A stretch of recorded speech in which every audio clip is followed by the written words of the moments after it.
Hello mga kakuman, good afternoon. Karon di ay napinapang alog sa among santalan. Ay, maraming mga pigin. Nag-sleep ang mga pig. Nag-sleep sa mga kamante o ito man buno niya. Kaya ganina, amo ni silang giligo, nagugnawan. O na nga, nangatulog sila karon.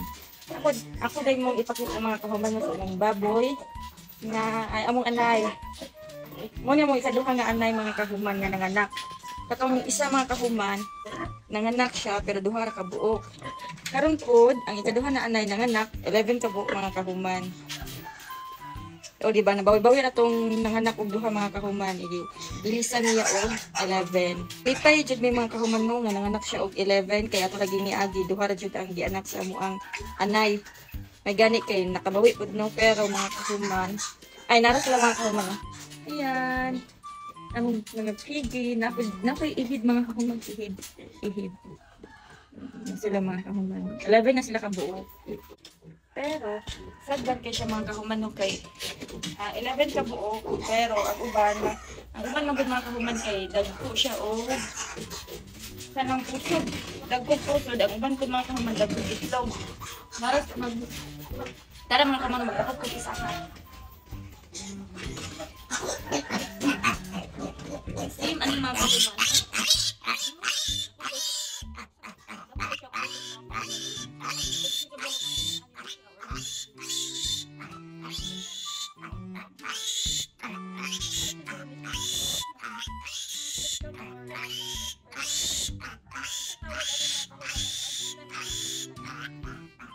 First time mo nang nag-alaga og baboy unya ingon ana siya mga kahuman mo wala ko kat balog unsay tawag ana nga sakit no di kabaloy unsay ngalan ana nga sakit mga kahuman pero nako gipangutana hernia or unsa na siya nga sakit sad kay mga kahuman ito din sila kabuok na ingon ana nga sakit ano ko gyud sa mga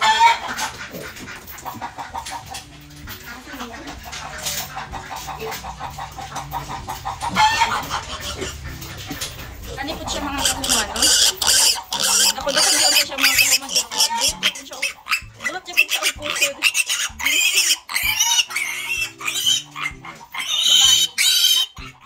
Napoy mga kahuman niya, bulot o pusod, bulot na dyan siya itlog. So, grabe dyan kayo siya mga kahuman nung ambot ang sa ako ingon anay sa among sa baboy mga kahuman. Happy unta, kay 11 sila kabuok. Pero ang uban mga kahuman, dagkog pusod.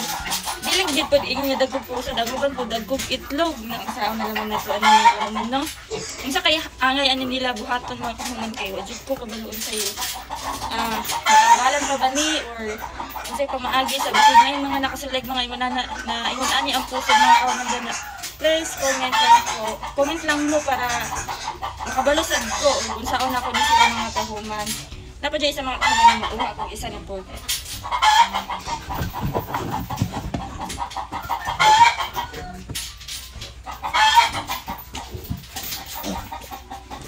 Nala. Ang dako siya sa mga kahuman. Uy, naunsa mo dikoy. Naunsa mo mga dikoy.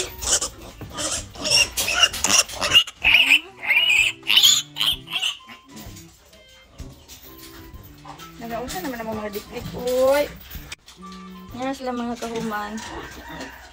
Insud biya jud uta sila mga kahuman no kaso mo lang jud problema sa ilang mga kahuman ang dagkog pusod ug uban po dagkog itlog. Mo lang to mga kahuman basig na yung mga nakabalo din or naka-try nag-ingon ani before sa ilang mga baboy sa ilang anay. Please comment lang mo mga kahuman or ini advice po. Salamat.